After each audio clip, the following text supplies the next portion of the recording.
Welcome, beloved Awakened One. I'm Monica Bermudez, and this is the podcast of the Ascended Earth, the transfiguration of the new you, the new human. We are an ever-evolving human, learning, growing, expanding, and upgrading. What you are and always will be is a divine, cosmic galactic source from source, more than you can imagine. But not all of us are living to our fullest potential. It is time to embrace what you are and unlock your magical keys and spiritual gifts. This podcast is a transmission of energy codes meant to unlock other dormant DNAs to remember, reconnect, revive, and renew you to the new human, the avatar that you are.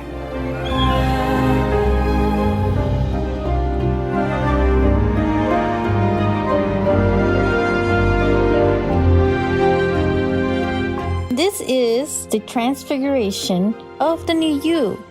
Hello, beloved. This is Monica Bermudez. In this episode, I want to talk about Mount Shasta and Telos. And the intention of this episode is more of a remembrance and a activating and awakening of that within you. In your DNA to remember those aspects that connect with Lemuria. And even if you feel that you don't connect with Lemuria, this will also be upgrading other aspects of your DNA. And even those who already have a resonance to Lemuria, to Mount Shasta or Telos, this will also activate other aspects of your DNA as well. In that sense of a deeper awakening and triggering, which triggering I attribute to awakening and to activation. So, starting from the beginning, how did I find out about Mount Shasta? When I was little, I read a book that I just happened to run across. And, as I had mentioned, I had a mystical study background organization. And there was this book that really caught my eye. And it was titled Lemuria, the Lost Continent of the Pacific, The Mystery People of Mount Shasta by Wisher Survey. And I was about 11 years old when I happened to run by this book. And it had these really interesting pictures and symbols in the front cover. And all of that was just very much activating and triggering me to some aspect of remembrance that I picked up the book and I was so anxious to read the whole book. And I must have read it within one day. Finished the whole book because I was so excited to read it and so passionate about the information that was in there. And it talked about the lost continent of really what it was about Lemuria. And it talked about even how they looked physically. And this book was written in the early 1900s. And so the person who wrote it must have done extreme amount of research, but it was so amazing amount of research.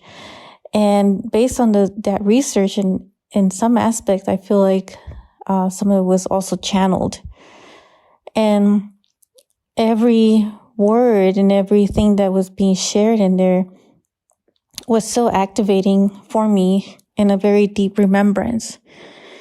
And so ever since then, I wanted to go to Mount Shasta to go visit because I felt that, this is where my people are, because I feel I have such a strong connection. I want to go connect. I want to go investigate. It was just so enlightening and so deeply awakening for me that I was so fascinating. And it's interesting that this was the one thing that I felt the most passion, the most fascination towards. And I do feel that for people who feel really turned on and activated and excited about certain topics is because they have a connection with that. with that location or those people or that history or, whatever it may be. If you're reading like some kind of history book and you feel certain triggering.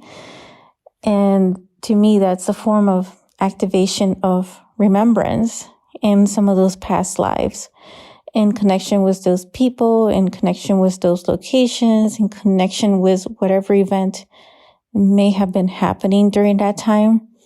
And that's how it's another connection to reincarnation as well. And it can also be a connection to certain purpose in this lifetime that is also activating another aspect of your soul contract and DNA of remembrance. So ever since I was about 11 years old that I heard about Mount Shasta, I kept seeing like articles as well, these other articles that were written in the early 1900s where it talked about the people who lived in Mount Shasta. And it talked about them living in a mountain and then at some point having to move because too many people were visiting Mount Shasta just to go see if they could find them in these caves. And so they ended up moving underneath the mountain in much deeper, like inner earth, which is what I want to talk about in this episode more closely, because now that I live in Mount Shasta, I never thought that I would move actually to Mount Shasta. The idea only came about a year ago. And when I was little, I wanted to go visit Mount Shasta, but I didn't get to visit until about 10 years ago, when I was much older and I had just recently divorced. And so I really felt the impulse to really go in adventure and explore other areas. And also because I was also part of my other aspects of my soul were starting to awaken in a much deeper way. Because, as I mentioned, awakening is different layers. And so that aspect was ready to start the reconnection, let's just say. And so when I came to Mount Shasta for the first time, and I have to say thanks to two very dear friends of mine who accompanied me during my adventure for the first time in Mount Shasta. And I was so thrilled and excited that they came with me and that they took me and they took care of me. And I was, those are very cherished moments for me. And so when I came to visit Mount Shasta, actually wasn't the most pleasant, to be honest, when being in the first night, because what happened was that I ended up having like this really crystal clear nightmare. And so at the time, I didn't know what was going on. However, now I do have an idea of what that was. And in the nightmare, I was very much being, there was these beings that had surrounded me, and I was like in the center of the circle, and they had seemed to taken, advantage of me, and they were laughing in this really like evil way, And in that moment, what got me out of that situation in that nightmare was when I invoked Archangel Michael. And so in that instant, Archangel Michael just came instantly and helped me and saved me from whatever was going on with that nightmare.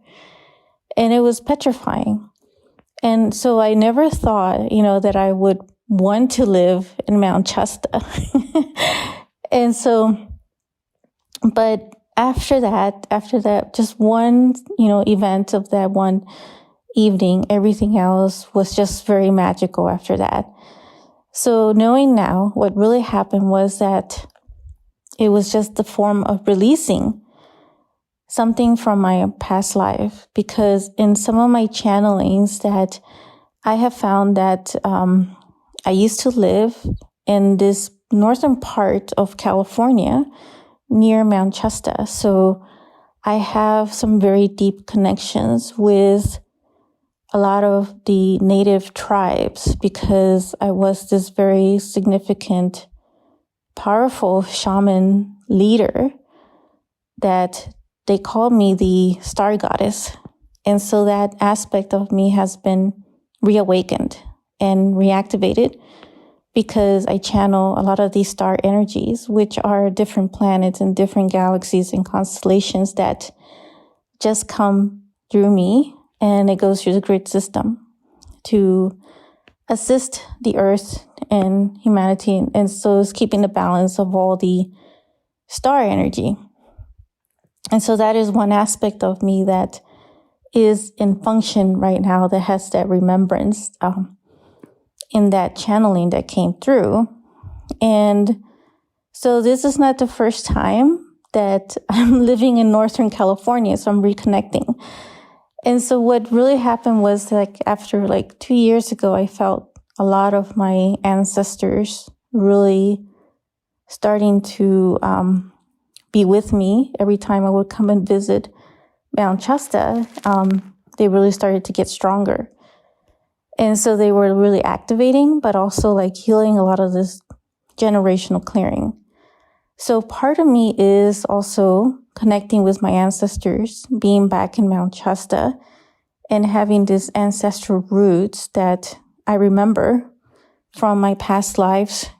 And so that is, a brief history though of me, where I learned about Mount Shasta since I was little, to the point that I came to visit for the first time, and what led to me, living here in Mount Shasta.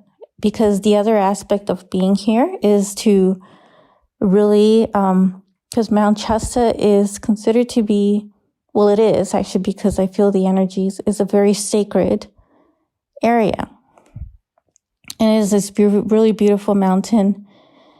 And all of that, there is portals everywhere. And I feel them all the time, and different kinds of portals. And so there is a lot of these portals connect to the whole earth and also to the entire cosmos.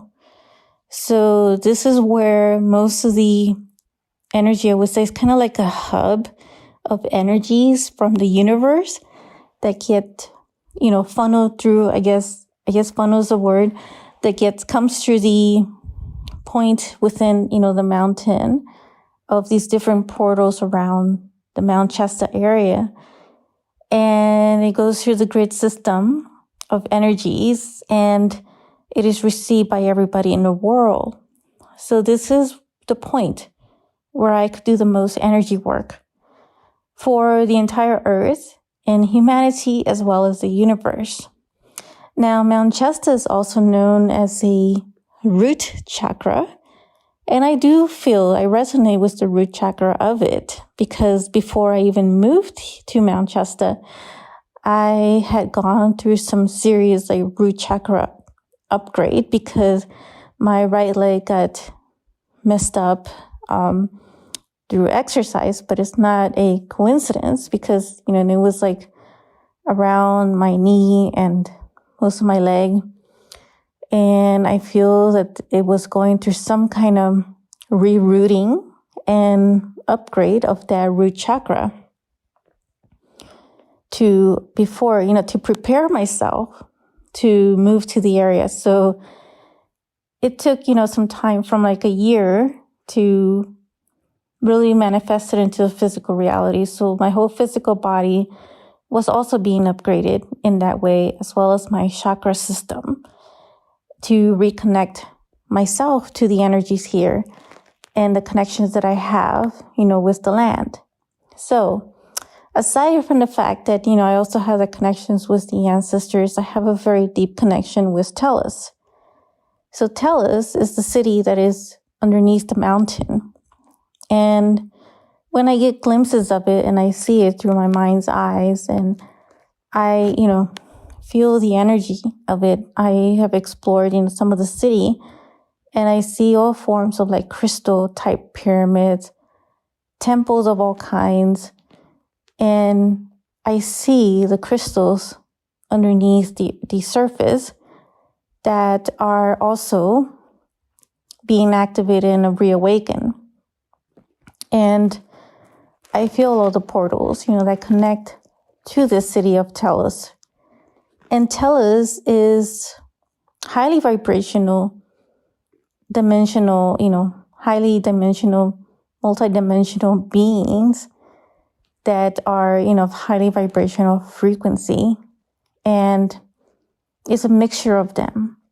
And within this diversity of groups, this includes the Lemurians, the ones who had left the continent of Mu, which was the name of the continent at the time during the Pacific Ocean, in which that book that I was mentioning earlier talks about it. And so they had migrated, some of them, to be a part, live in Mount Shasta, the mountain. And I do know, and because I've dreamt it too, is that there are also other parts of Telos that are located in Brazil, and which, has that connection with the Lemuria as well. And so it has this now because Telos, it doesn't just consist of Lemuria, it consists of other extraterrestrial beings as well, and interdimensional, multidimensional, all sorts of beings that are a mixture of the city that is composed of the Telos group. And so because of my very deep Lemurian roots, I wanted to be closer by to them, because I really do feel that they are my family, because they are my family. They're my soul family. They're my star family. And so when I say that I moved to Mount Shasta to be closer to family, that is because that is my family also. And I know that at some point, when the time is right, that they will resurface themselves to greet us on the surface in Mount Shasta, but also in other aspects, in other areas close by to Mount Shasta. And I also feel like in other areas around the world. Right now that we're all going through this huge upgrade of ascension and great awakening, that the earth is starting to really shift. And in that process of that shifting, a lot of things need to be released and be realigned and rearranged.